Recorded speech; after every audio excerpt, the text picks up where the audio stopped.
بسم اللہ الرحمن الرحیم۔ السلام علیکم۔ آج کا میرا ٹاپک ہے ذہنی بیماریوں کی ابتدا۔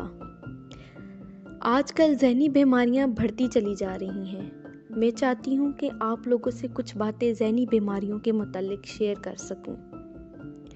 اللہ تعالیٰ نے انسان کو تمام مخلوقات میں افضل پیدا کیا ہے۔ یہ فضیلت اس کی عقل اور قوت ناقدہ کی وجہ سے ہے۔ عقل ایک قوت، ایک انرجی اور سرچشمہ حیات ہے جس کو اللہ تعالیٰ نے دماغ کے کلیے میں وادیت فرمایا ہے۔ دماغ کے 3 کلیدی کام ہیں، ایک سوچ، دوسرا احساس اور تیسرا ارادہ۔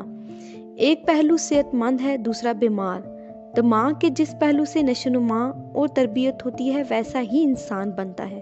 دماغ ہی کو لوگ ذہن بھی کہتے ہیں، یعنی ایک انسان یا تو ذہنی صحت مند ہوگا یا ذہنی مریض۔ اب اگر میں ذہنی کیفیت یا انسانی دماغ کو لے کر بات کروں تو بہت ڈیپتھ میں بات چلی جائے گی، اور میرا بتانے کا مقصد ذہنی مریض کو لے کر ہے۔ اور پھر اگر اس حقیقت کا اظہار مریض کے منہ پر بے دھڑک کر دیا جائے تو طبیب سے بدظن ہو جائے گا۔ اس بیچارے دکھ کے مارے کرب و بلا میں مبتلا مریض سے اگر یہ کہہ دیں کہ آپ کو کوئی بیماری نہیں ہے، یہ تو صرف آپ پر نفسیاتی اثر ہے، آپ کی دماغی الجھنوں کا نتیجہ ہے، تو وہ اور بھی ذہنی تضاد کا شکار ہو جائے گا۔ اس کو تو ایک ایسے ماہر طبیب کی ضرورت ہوتی ہے جو اس کی اس ذہنی کیفیت اور اصل سبب کو اس گہرائی میں سمجھائے جس سے اس کا اعتماد بحال ہو جائے، پھر اس کا علاج بتائے جس سے مریض اپنے جذبات اور ذہنی کیفیات کو تبدیل کر کے اس کا رخ بدل دے۔ اس کے لیے مریض کو ایک ایسے ماحول میں لانے کی ضرورت ہوتی ہے جہاں طبیب اس کے دکھ درد کو خوب غور سے سنے، اس کے خاندانی اور موروثی حالات کو ملحوظ رکھتے ہوئے اس سے ہمدردی کرے اور اس کی مایوسیوں کو کامیابیوں میں تبدیل کرنے کی مشق بھی کرا دے۔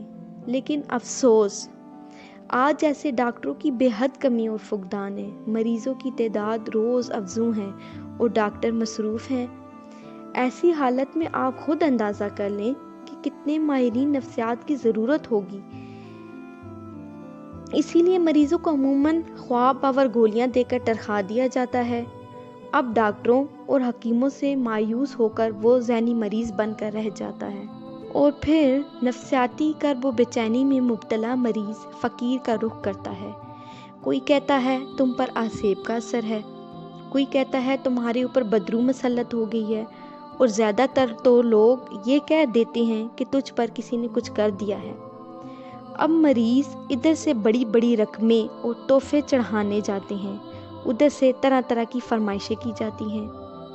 کہیں تعویذ گھڑے ہوئے قبروں سے نکالے جاتے ہیں، کوئی سحر و جادو کا پتلا نکالتا ہے، کہیں میاں کو بیوی سے، ساس کو بہو سے، اولاد کو ماں باپ سے، بھائی کو بھائی سے نیچا دکھانے یا بدلہ لینے کے لیے لڑایا جاتا ہے، کہیں چراغ جلا کر حضرات کی جاتی ہے، قوالی اور ڈھولک کی تان اڑائی جاتی ہے۔ جو کچھ جہاں نہیں ہوتا وہ سب کچھ ایک ہی جگہ ہو جاتا ہے۔ ایسے علاج سے مریض کچھ وقفے کے لیے ذہنی طور پر نفسیاتی بیماری سے سکون بلکہ افاقہ بھی حاصل کر لیتا ہے، مگر آخر کب تک وقتی طور پر اس کی توجہ کچھ دیر کے لیے ہٹ تو جاتی ہے، لیکن پھر تو مرض میں اور شدت پیدا ہو جاتی ہے۔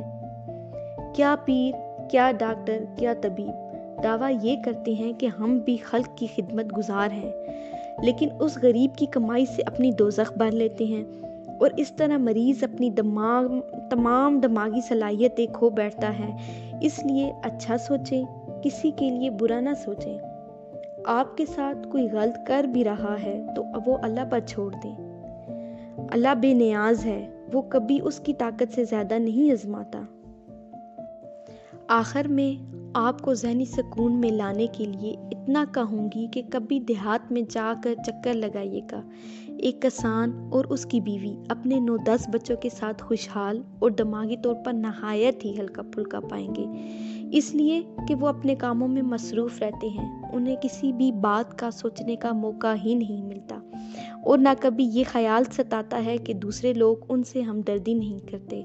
پھر سوچیں فضول بیٹھ کر دوسروں کی باتوں کو دل کے ساتھ لگا کر یا کوئی بھی دکھ درد ہے اس کو نہ بلا کر آپ ذہنی مریض بن کر رہ جائیں گے۔ اس لیے جتنا ہو سکے خود کو مصروف رکھیں اور اللہ پر یقین رکھیں۔